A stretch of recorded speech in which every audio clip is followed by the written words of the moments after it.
बच्चों को स्कूल में बस में बैठाकर वापस आ मीनू खिन्न मन से टेरेस पे जाकर बैठ गई। सुहावना मौसम, हल्के बादल और पक्षियों का मधुर गान, कुछ भी उसके मन को वह सुकून नहीं दे पा रहा था जो वह अपने पिछले शहर के घर में छोड़ आई थी। मीनू की इधर उधर दौड़ती सरसरी नजरें थोड़ी दूर एक पेड़ की ओट में खड़ी बुढ़िया पर ठहर गई। ओह, फिर वही बुढ़िया क्यों इस तरह से उसके घर की ओर ताकती है। मीनू की उदासी बेचैनी में तब्दील हो गई। मन में कुछ शंकाएं पनपने लगी। इससे पहले भी शालू उस बुढ़िया को 3-4 बार नोटिस कर चुकी थी। 2 महीने हो गए थे शालू को पूना से गुड़गांव शिफ्ट हुए, मगर अभी तक एडजस्ट नहीं हो पाई थी। पति धीरज का शॉर्ट नोटिस पर तबादला हुआ था। वो तो आते ही अपने काम और ऑफिशियल टूर में व्यस्त हो गए। छोटी लिली का तो पहली क्लास में आराम से एडमिशन हो गया, मगर मोनू को बड़ी मुश्किल से 5वीं क्लास में मिड सेशन में एडमिशन मिला। वो दोनों भी धीरे धीरे रूटीन में आ रहे थे, लेकिन मीनू उसकी स्थिति को जड़ से उखाड़ कर दूसरी जमीन पर रोपे गए पेड़ जैसी हो गई थी, जो अभी भी नई जमीन नहीं पकड़ पा रहा था। सब कुछ कितना सुव्यवस्थित था। अच्छी जॉब थी, घर संभालने के लिए अच्छी मेड थी। उसके भरोसे पर वह घर और रसोई छोड़कर सुकून से ऑफिस चली जाती थी। घर के पास ही बच्चों के लिए एक छोटा सा डे केयर भी था। स्कूल के बाद दोनों बच्चे शाम को उसके ऑफिस से लौटते तक वहीं रहते थे। लाइफ बिल्कुल सेट थी, मगर धीरज के एक तबादले की वजह से सब गड़बड़ हो गया। यहाँ न आसपास कोई अच्छा डे केयर था और ना ही कोई भरोसे लायक मेड मिल रही थी। उसका कैरियर तो चौपट ही समझो, और अपनी टेंशन के बीच विचित्र बुढ़िया कहीं छुप कर घर की तो नहीं ले रही। वैसे भी इस इलाके में चोरी के फिरौती के लिए बच्चों का अपहरण कोई नई बात नहीं थी। सोचते सोचते मीनू परेशान हो गई। 2 दिन बाद धीरज टूर से वापस आए तो मीनू ने उस बुढ़िया के बारे में बताया। धीरज को भी कुछ चिंता हुई। ठीक है, अगली बार कुछ ऐसा हो तो वॉचमैन को बोलना, वो उसका ध्यान रखेगा, वरना फिर देखते हैं, पुलिस कंप्लेन करते हैं। कुछ दिन ऐसे ही गुजर गए। मीनू का घर को दोबारा ढर्रे पर लाकर नौकरी करने का संघर्ष जारी था, पर इससे बाहर आने की कोई सूरत नजर नहीं जा रही थी। एक दिन सुबह मीनू ने टेरिस से देखा, वॉचमैन उस बुढ़िया के साथ उनके मेन गेट के पास पर आया हुआ था। धीरज उससे कुछ बात कर रहे थे। पास से देखने पर उस बुढ़िया की सूरत कुछ जानी पहचानी सी लग रही थी। शालू को लगा उसने यह चेहरा कहीं भी और भी देखा है, मगर कुछ याद नहीं आ रहा था। बात करके धीरज घर के अंदर आ गए। वह बुढ़िया मेन गेट पर ही खड़ी रही। अरे, ये तो वही बुढ़िया जिसके बारे में मैंने आपको बताया था। ये कहाँ क्यों आई है? मीनू ने चिंतित स्वर में सुधीर से पूछा। बताऊंगा तो आश्चर्यचकित रह जाओगी। जैसा तुम उसके बारे में सोच रही हो वैसा कुछ नहीं है। जानती हो वो कौन है? मीनू का विचलित चेहरा आगे की बात सुनने को बेकरार था। वो इस घर की पुरानी मालकिन है। क्या?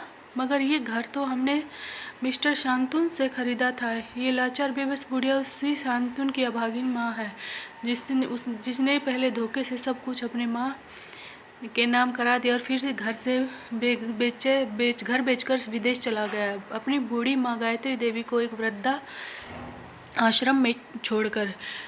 छी, कितना कमीना इंसान है। देखने में बड़ा शरीफ लग रहा था। धीरज का चेहरा वितृष्णा से भर उठा। वहीं मीनू याददाश्त पर कुछ और जोर डाल रही थी। हाँ, याद आया। स्टोर रूम की सफाई करते इस घर की पुरानी नेम प्लेट देखी थी। उस पर गायत्री निवास लिखा था। वहीं एक राजसी ठाट बाट वाली महिला की एक पुरानी फोटो भी थी। उसका चेहरा ही इस बुढ़िया से मिलता था। तभी उसने लगा कि इसे कहीं देखा है, मगर ये यहाँ क्यों आई है? क्या घर वापस लेने पर? हमने तो इसकी पूरी कीमत देकर खरीदा है।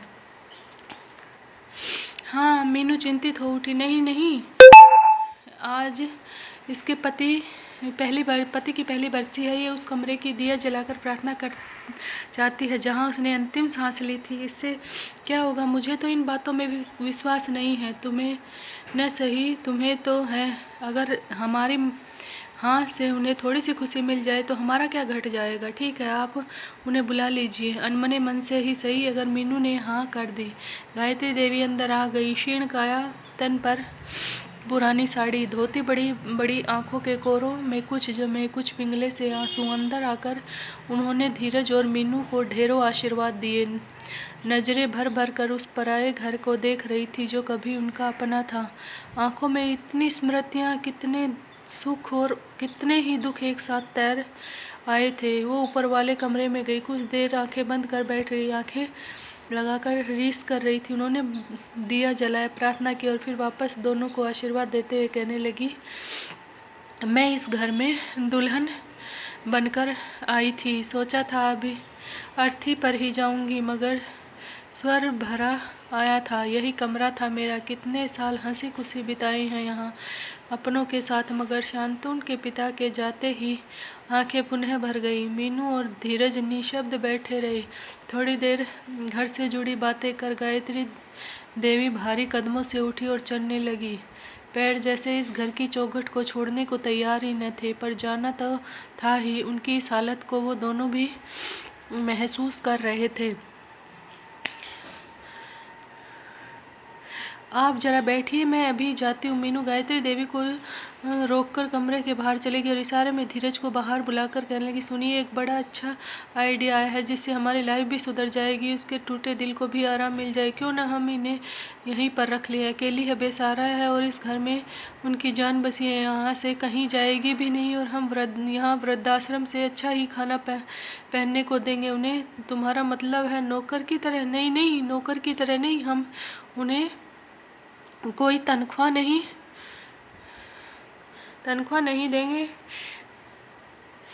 देंगे। काम के लिए तो मेड भी है, बस ये घर पर रहेंगी तो घर के आदमी की तरह मेड पर आने जाने वालों पर नज़र रखेंगी, बच्चों को देखकर संभाल सकेगी। घर पर रहेंगी तो मैं भी आराम से नौकरी पर जाऊंगी, मुझे भी पीछे से घर की, बच्चों के खाने पीने की टेंशन नहीं रहेगी।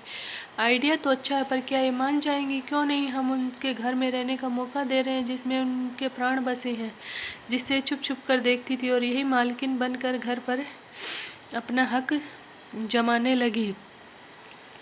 तो क्या निकाल बाहर करेंगे? घर तो हमारे नाम ही है, बुढ़िया क्या कर सकती है। ठीक है, तुम बात करके देखो। धीरज ने सहमति जताई। मीनू ने संभलकर बोलना शुरू किया, देखिए, अगर आप चाहें तो यहाँ रह सकती हैं। बुढ़िया की आंखें इस प्रत्याशित प्रस्ताव से चमक उठी। क्या वाकई वो इस घर में रह सकती है? लेकिन फिर बुझ गई। आज के ज़माने में जहाँ सगे बेटे ने ही उन्हें घर से यह कहते हुए बेदखल कर दिया कि अकेले बड़े घर में रहने से अच्छा है उनके लिए वृद्धाश्रम में रहना होगा, वहाँ ये पराये लोग उसे बिना किसी स्वार्थ क्यों रखेंगे? नहीं नहीं, आपको बिना वजह ही परेशानी होगी। परेशानी कैसी? इतना बड़ा घर है और आपके रहने से हमें भी आराम हो जाएगा। हालांकि दुनियादारी के कटु अनुभवों से गुजर चुकी गायत्री देवी मीनू की आंखों में छिपी मंशा समझ गई, मगर इस घर में रहने के मोह में वो मना न कर सकी। गायत्री देवी उनके साथ रहने लगी और आते ही उनके सधे हुए अनुभवी हाथों ने घर की जिम्मेदारियां बखूबी संभाल ली।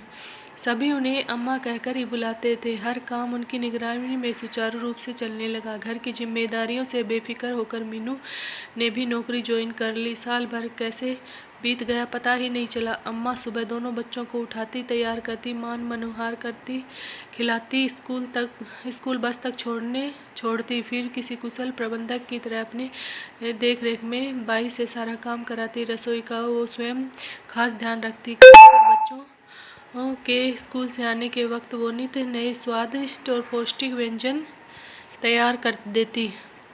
मीनू भी हैरान थी कि जो बच्चे चिप्स और पिज़्ज़ा के अलावा कुछ भी न खाते थे, उनके बनाए व्यंजन खुशी खुशी खा लेते हैं। बच्चे अम्मा से बेहद घुल मिल गए थे। उनकी कहानियों के लालच में कभी देर तक टीवी से चिपके रहने वाले बच्चे उनकी हर बात मानने लगे।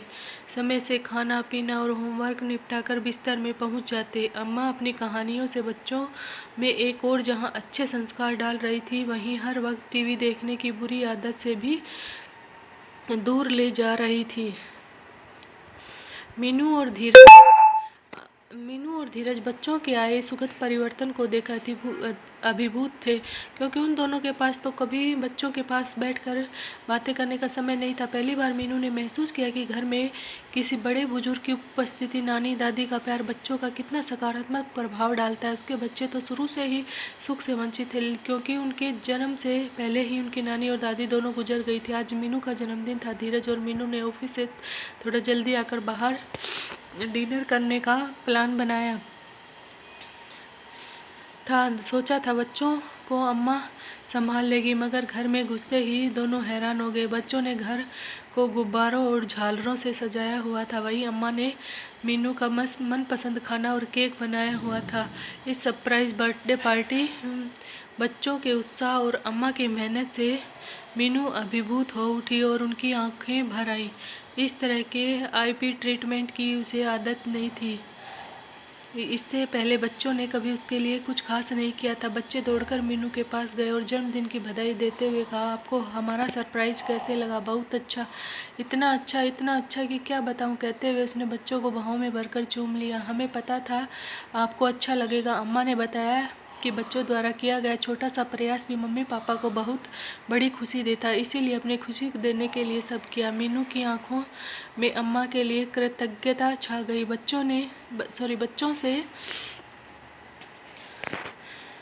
बच्चों से ऐसा सुख तो उसे पहली बार ही मिला था, और वही भी उन्हीं के संस्कारों के कारण। केक काटने के बाद गायत्री देवी ने अपने पल्लू में बंधी लाल रुमाल की लिपटी हुई एक चीज़ निकाली और मीनू की ओर बढ़ा दी। ये क्या है अम्मा? तुम्हारे जन्मदिन का उपहार। मीनू ने खोलकर देखा तो रुमाल में सोने की अंगूठी थी। वो चौंक पड़ी। ये सोने की मालूम होती है? हाँ बेटी, सोने की है। बहुत मन था कि तुम्हारे जन्मदिन पर तुम्हें कोई तोहफा दूं। कुछ और तो नहीं था मेरे पास, बस यही अंगूठी थी जिसे संभाल कर रखा था, और अब इसका क्या करूंगी? तुम पहनना, तुम पर बहुत अच्छी लगेगी। मीनू की अंतरात्मा उसे कचोटने लगी। उसे ने लाचार और बुढ़िया समझकर स्वाद से तत्पर होकर अपने यहाँ आश्रय दिया। उनका इतना बड़ा दिल कि अपने पास ही बच्चे इकलौते सर्वधान को भी उसने सहज दे रही थी। नहीं नहीं अम्मा, मैं इसे नहीं ले सकती। ले बेटी, एक माँ का आशीर्वाद समझकर रख ले। मेरी तो उम्र भी चली, क्या पता तेरे अगले जन्मदिन पर तुझे कुछ दे पाऊँ। देने के लिए मैं रहूं भी या नहीं। नहीं अम्मा, ऐसा मत कहिए। ईश्वर आपका साया हमारे सिर पर सदा बनाए रखे, कहकर मीनू से लिपट गई, जैसे बरसों बाद कोई बिछड़ी हुई बेटी अपनी माँ से मिल रही हो। वो जन्मदिन मीनू कभी नहीं भूलेगी, क्योंकि उसे उस दिन एक बेशकीमती उपहार मिला था, जिसकी कीमत कुछ लोग बिल्कुल नहीं समझते। और निस्वार्थ मानवीय भावनाओं से भरा माँ का प्यार वो जन्मदिन गायत्री देवी भी नहीं भूली, क्योंकि उस दिन उनकी उस घर में